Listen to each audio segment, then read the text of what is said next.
Hi everyone. The database spotlight of the week this week is WorldBook Online. And just like any of our databases, you can find them in ClassLink under Research. If they have a key there, that means once you've logged in using the username and password that you were given, be it in the papers that I've sent out, in the link that has the usernames or passwords, the blue ring of information, once you have entered it the first time, it will not ask you to enter it again. So for World Book Online, it actually is a general encyclopedia, but it really is so much more. We have access to a lot of things that came with it.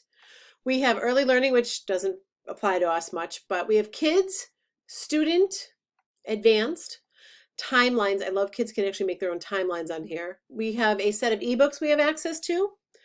Discover, which actually differentiates our the encyclopedias. So it puts them more at the middle school level, and even maybe a little bit younger if needed.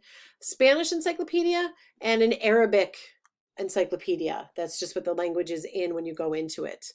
But I want to show you a couple features while inside of one of these pieces. So I'm going to start with student.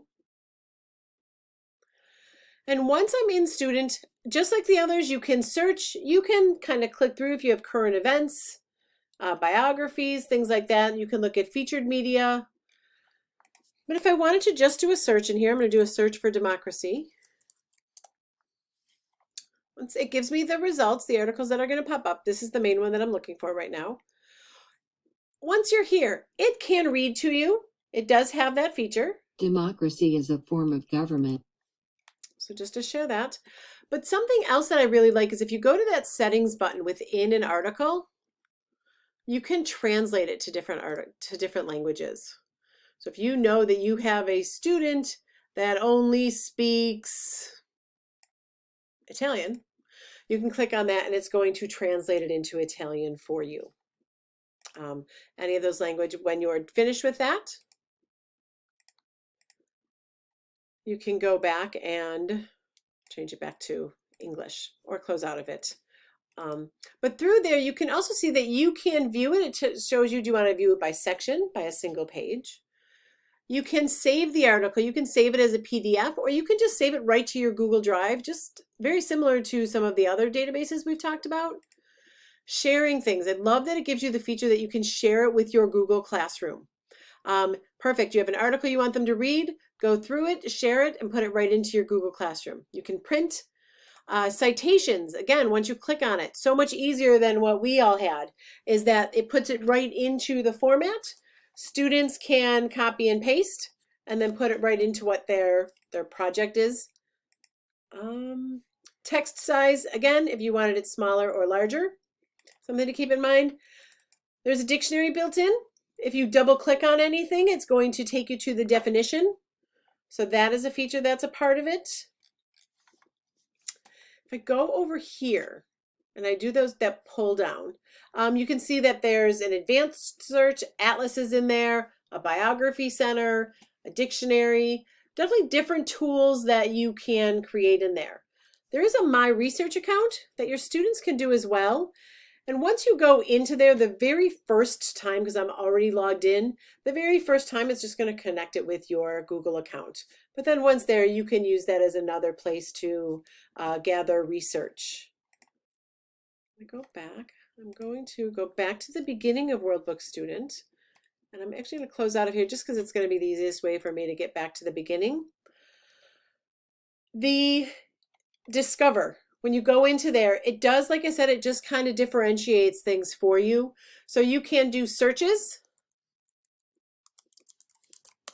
or you can go by topics, whatever works best. And then when you click on there, again, you can see many of the same features. It's just going to look differently and it's going to be written at a different level. So I hope that helps with regards to Destiny Discover. The Arabic one. When you click on the Arabic one and you get in there, you'll see that it's obviously in Arabic, but you can switch it over to English. And then that does take you to WorldBook Kids in the English version of it. Just so that, again, if you needed to go back and forth. There are some really cool features in the World Book Kids, if you're ever interested, let me know. That might be something that would help a lot of your students. There's some comparing things in there.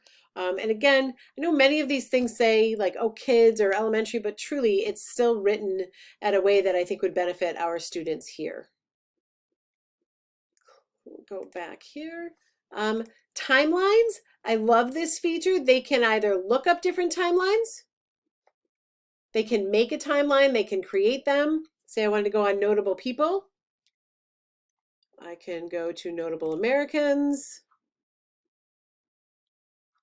Say I wanted Maya Angelou.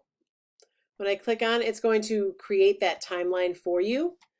And either you can use something like this, or again, and you can share it, or again, students can make their own, whatever works best for you and your classroom. I'm gonna bounce out of here again.